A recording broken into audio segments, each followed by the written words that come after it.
Oi, eu sou a Isabela, do grupo 4, e hoje nós vamos falar um pouquinho sobre o p-valor. Bom, para começar, o que é o p-valor? O p-valor, ele é uma medida de probabilidade que ajuda a avaliar a evidência contra uma hipótese nula.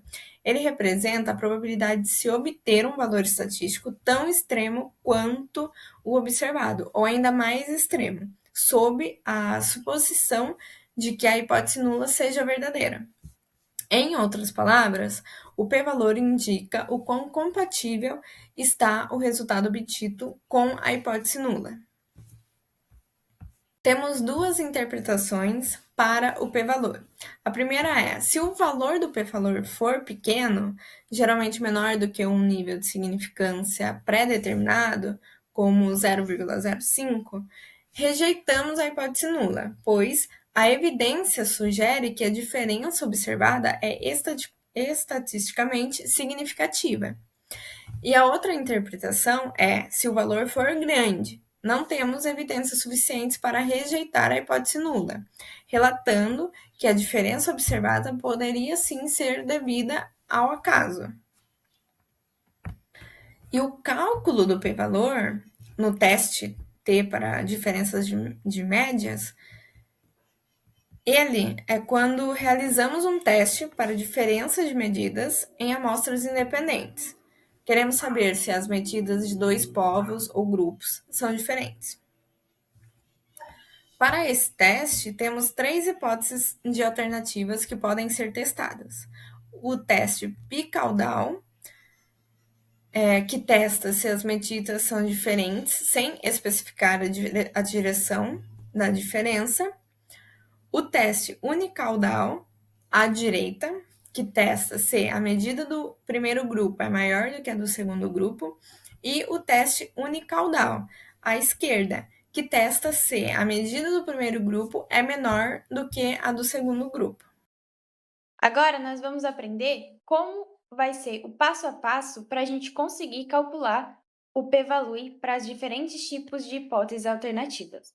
O primeiro passo para a gente conseguir fazer isso é a gente definir uma hipótese. Primeiramente, a hipótese nula, que vai ser aquela que significa que as médias são iguais. E depois a gente vai precisar definir se a hipótese que a gente vai usar vai ser a bilateral, que é aquela média que são diferentes, ou se elas vão ser a unilateral à direita, que é aquela que tem a média da primeira mostra sendo a maior, ou se vai ser a unilateral à esquerda, que é a média da primeira mostra sendo a menor. O segundo passo, então, para a gente conseguir, é coletar e resumir esses dados. Então, para a gente conseguir calcular, a gente tem que fazer a coleta, né, das duas amostras independentes, que a gente pode chamar, por exemplo, de x e y, e calcular para cada amostra a média, o desvio padrão e o tamanho dessas amostras. Posteriormente, a gente vai fazer o cálculo do teste T, que é usado para fazer essa comparação das médias das duas amostras, levando em conta essa variação que existe entre elas.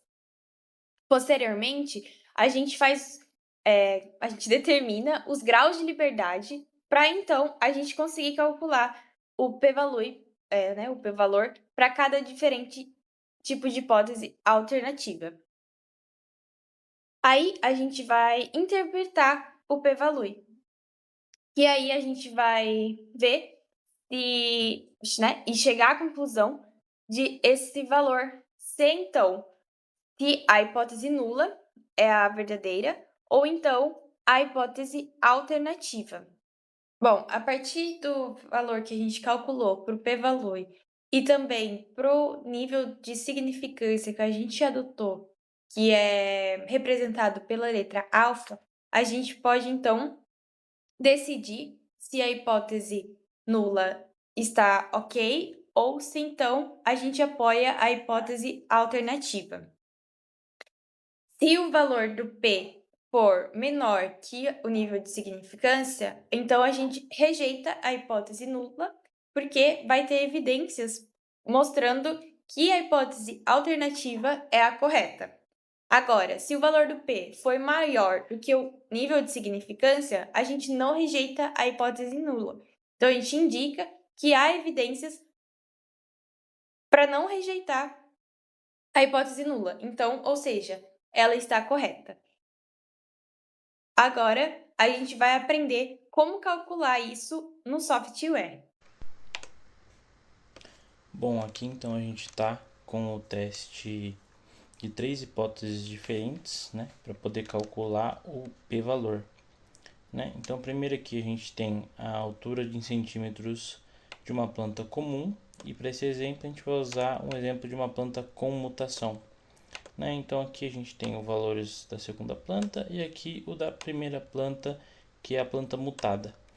Para fazer o cálculo do teste do valor P, a gente vai usar a função padrão do teste T, certo? E aí aqui a gente vai usar especificar as hipóteses diferentes, né? As hipóteses alternativas. Então a gente vai ter a bicaudal, a unicaudal à esquerda e a unicaudal à direita. Então a gente executa aqui para poder atribuir as variáveis.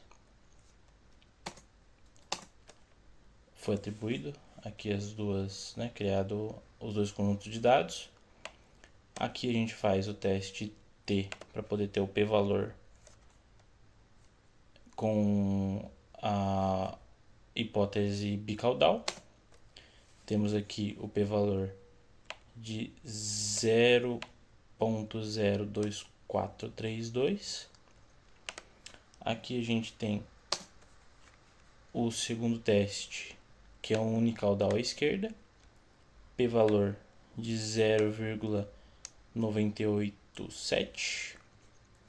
E o terceiro teste, que é o do unicaudal à direita, p-valor de 0,01216. Então é assim que a gente calcula no R as 3 hipóteses alternativas diferentes para uma comparação entre dois conjuntos de dados.